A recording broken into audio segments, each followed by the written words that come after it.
Lizzo is back in the news. Aren't you excited about that, Mary? Yeah. Lizzo was in the recent episode of The Mandalorian, and I just felt like I needed to commiserate with you guys that this happened.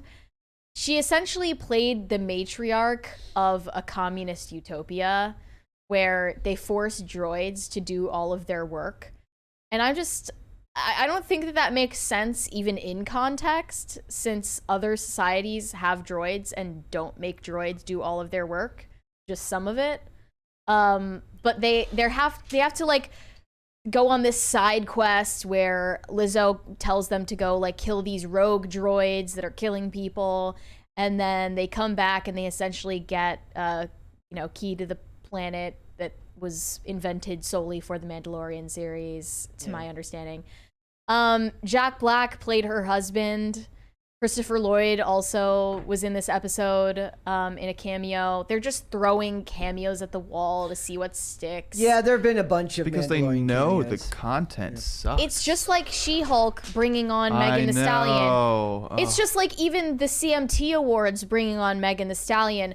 We're just going to get as many celebrity appearances as possible so that someone will make a meme out of it. Maybe we can get Megan Thee Stallion in here. What was the best? I would let her. It's incredibly easy to book Megan Thee Stallion these days, I guess. She can twerk on this table if she wants. No, you know what was great? She was at a baseball game and she threw the first pitch. And that was entertaining. Yeah. That was entertaining. Yeah, I liked also when Paris Hilton did the same thing back in the day. Yeah, But the She-Hulk thing, definitely, I could have done without that in my life. You're not helping anybody. You're not. But let's get on to the Mandalorian, because the She-Hulk,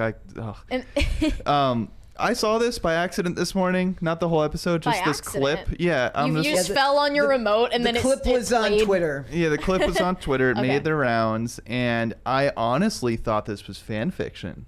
I refused to believe that this actually came out of an episode of Star Wars. I'm like, what is this? This is cheesy. It makes no sense. There's no flow. She was there for getting on like Twitter trending, essentially. I guess, there's no reason for her to then. make the cameo or for any of these cameos to happen. I think that they're severely misjudging what is culturally impactful if they think Lizzo is like what's hot right now. Well, old people would think that Lizzo is like, the sorry, but the biggest name in pop culture right now. She's definitely overshadowing the other actors. She's definitely overshadowing Pedro Pascal in this episode. So here's what it is with Lizzo, though. I think what you said was 100% true. It's going to garner clicks because it's Lizzo. We're gonna talk later about Donald Glover, and Tina Fey said he's a diversity hire. Well, that's what Lizzo is, except it's for her size. Dude, she is the biggest star in a room. In every room. I will actually push back on that, because whether you like it or not, she's still popular. We can make fun of why she's popular. Do you think she'd be as popular if she was skinny? No, but that doesn't make this a diversity hire. This means that she's good at what she's been hired to do, which is to be an advocate for body positive. To be an advocate for that's body the diversity, though. Most people aren't as big as she is. Thank you.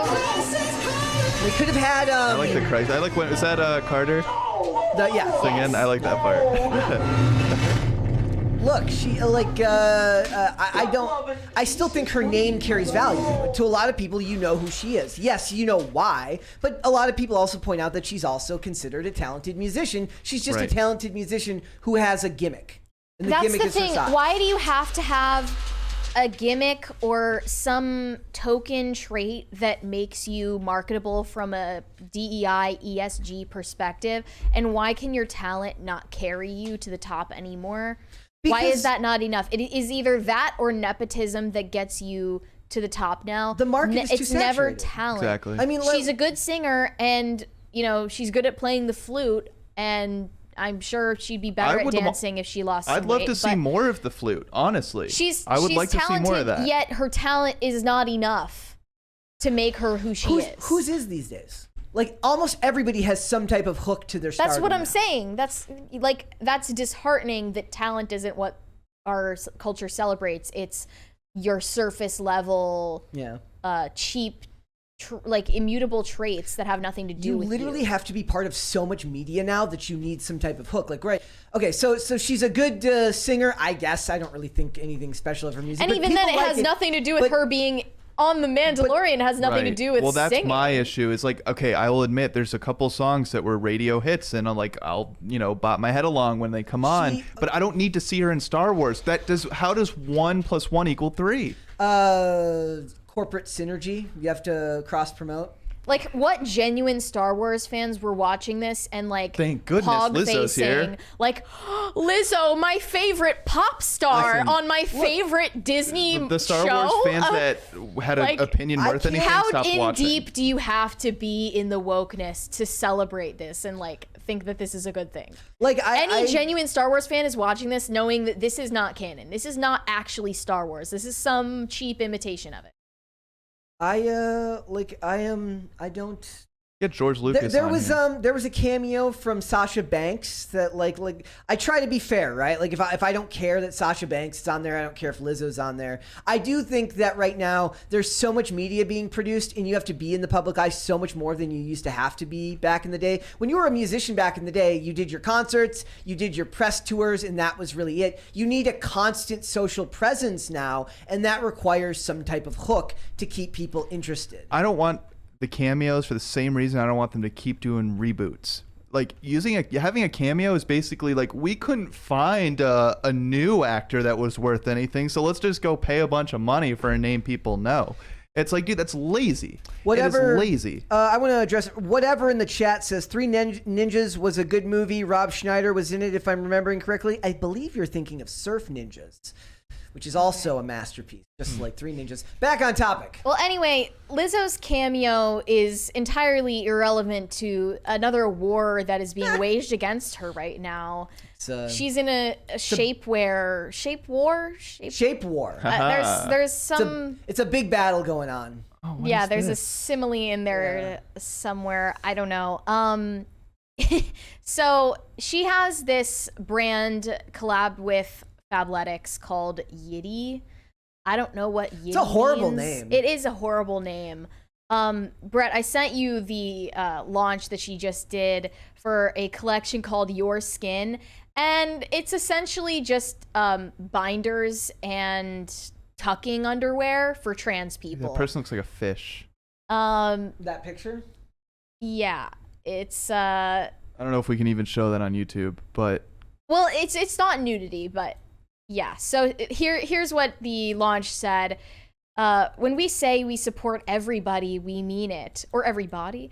We believe in radical self-love for people of all gender identities, including trans, non-binary, gender fluid, and gender non-conforming communities that have been chronically undeserved. So Underserved? Underserved. Sorry. So we decided to take our expertise and create styles that serve those communities.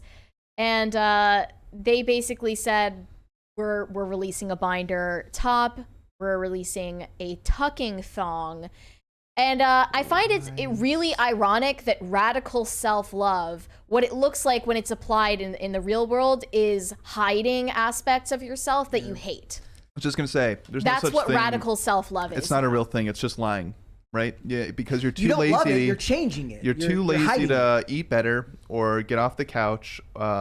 So you're just going to use a whatever those. You're going to use a shapewear bodysuit that sucks all of your fat into place, so you look a little less fat because you hate yourself for being fat, and then you call it radical self-love. I'm just saying, like, first of all, like, if let's say there's someone who's using one of those garments, as soon as that garment came off, I would be offended. I'd be like, what the hell? You're literally lying to me. It'd be like if you. Imagine like a girl who goes on a date with a guy and he takes his shoes off and he's got like lifts in there. Yeah. And she's like, what the? It's embarrassing in both contexts. It's that meme of, have you ever seen that video where it's like girls they put like a tape measure up on their door. It's like getting the heights of all the men we meet from Hinge who say they're over 6 feet. And then a guy just puts a scale in front of his front door. So anyway, this collection is now facing criticism because a smaller brand called Your Body says they stole their ideas, their merchandise, and didn't partner with them and now they feel like the making profit off of this collection has been stolen from them. So here's what they said in their own posts. They said, at Lizzo, we heard about the launch of your new line of gender-affirming shapewear, Your Skin, and we wish we could have celebrated with our community. Instead, we're left asking questions, and as an advocate for inclusivity, there are questions that we think you'll have too. This is so like smacking the baseball bat against your palm and saying, you know, wouldn't it be a shame if we, you know, tattered the reputation of your brand? And it's the woke Olympics, and there can only be one that wins the gold medal. Right. Unless you're talking to Jill Biden, where she wants the winner and the loser in to get the name rewarded. of inclusivity, like that's what it is. We have to be the exclusive winners. Well, that's what it is. There's the only thing going for it is we're different and we're the ones that care about people. Like that's like all this, like when we talk about the trans movement right now, or we're talking about this body positivity, it is a capitalist lie. They don't actually care about humans. They don't care about people. They want money. And that's why this guy, instead of being like, awesome, we're doing that too. No, he's like, oh, you guys, like you said, baseball bat smacking against the hand, like, because it's about money. They know Lizzo's taking away money from their company. And they don't care about actually their customers they're helping. They don't care about that. To be fair, I don't really care if companies care about me most of the time, as long as they make a good product. Right. And I'd rather they not pretend that they did. Well, from Yitty, they're saying this is our gender-affirming shapewear line, and this is activism because it's for underserved communities or whatever. And they're pretending that they don't want money. They don't want profit, even though it's Fabletics, a giant corporation of activewear and shapewear. And then their competitor, this smaller competitor of theirs, is saying, wow, I guess you're just in it for money. We're actually the ones who are serving the underserved communities. We're the true activists. Technically, Lizzo is true advocates. Technically, Lizzo wins just by having a wider reach. Wider. No, I didn't actually mean like. I'm saying like she reaches more people, therefore she's actually serving more people. Right, exactly. But here's the timeline of what happened to show like why they're making this complaint. It turns out that Lizzo's brand reached out to get samples of their stuff a couple of times last year as research and development for this shapewear line that they just put out. So instead of partnering with their smaller competitor, they just bought products from their smaller competitor and made imitation products of the same thing, probably at a higher profit margin. Like everyone else does. Like every other business clothing brand in this country or on the globe will do. I'm wearing an Under Armour shirt today. They were one of the first companies to like come out with that like plasticky, elastic, like athletic wear. Walmart has their own brand. Target has their own brand. Everyone does it now. And you don't see Under Armour getting upset. Right. Like you didn't, to the smaller competitor, I would say like you didn't invent the garments that you made. Those things existed already. And if another brand thinks they can do it better, then that's what they're going to do. It's like when you go to I just hate that both parties are doing this in the name of, radical self-love and inclusivity and diversity and being yourself, when it's completely about profit and about self-hatred. I mean, I kind of love all of this that's happening right now because, keep lying to yourselves, keep lying to your customers, because I keep seeing the videos of you guys being so hopeless and like, why am I still sad and depressed? Why are other people not affirming me? Dude, this is temporary. It's like you said, retail therapy. Does that, like, if you actually were sad and went out and bought something, how long does that happiness last? Temporary. It's temporary. Right. And that's what this is. That's what this is. You are not going to get slim just because you bought a garment. And the good people are not going to look at you differently. The good feeling you might get from a brand on Instagram telling you that you're worthy and that you should love yourself. I like positive messages. Just don't lie. Don't lie to yourself. That happiness that you get from being affirmed by a mega corporation is not going to last. You should love yourself enough to want to be better, to get better. I mean, I feel that way all the time. Like that I need to be, like when I take time off of skating, I care enough about myself to know that I can't be sedentary for long periods of time because, first of all, it affects my sleep. I don't sleep as well. And I already sleep bad, but I sleep better when I skate on a regular basis. I feel better as a person, and I don't need somebody lying to me and saying you don't need to be physically active. You're fine just the way you are. Well, there's obvious contradictions here. So, if you are morbidly obese, because Lizzo is morbidly obese, then that is not an ailment. It's something that you have to accept about yourself, love yourself for it, empower yourself in it.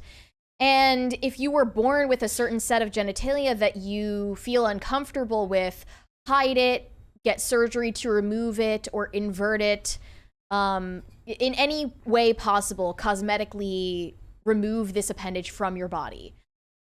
That in itself, your genitalia is not an ailment. Obesity is a medical ailment. Yeah. We're completely talking about this backwards, where they're like selling products to you on the basis that you should get rid of these things about yourself that you don't like in the name of radical self-love. Both of these companies are lying to their base.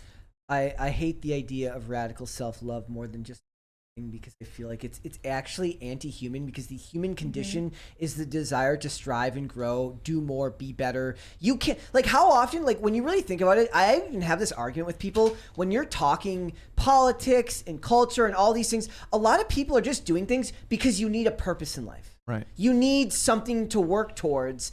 And whether that's your job, whether that's putting forth a message on social media, whether that's making videos on YouTube or anything, it's just a fact that it is not natural for a human being to just sit around and do nothing.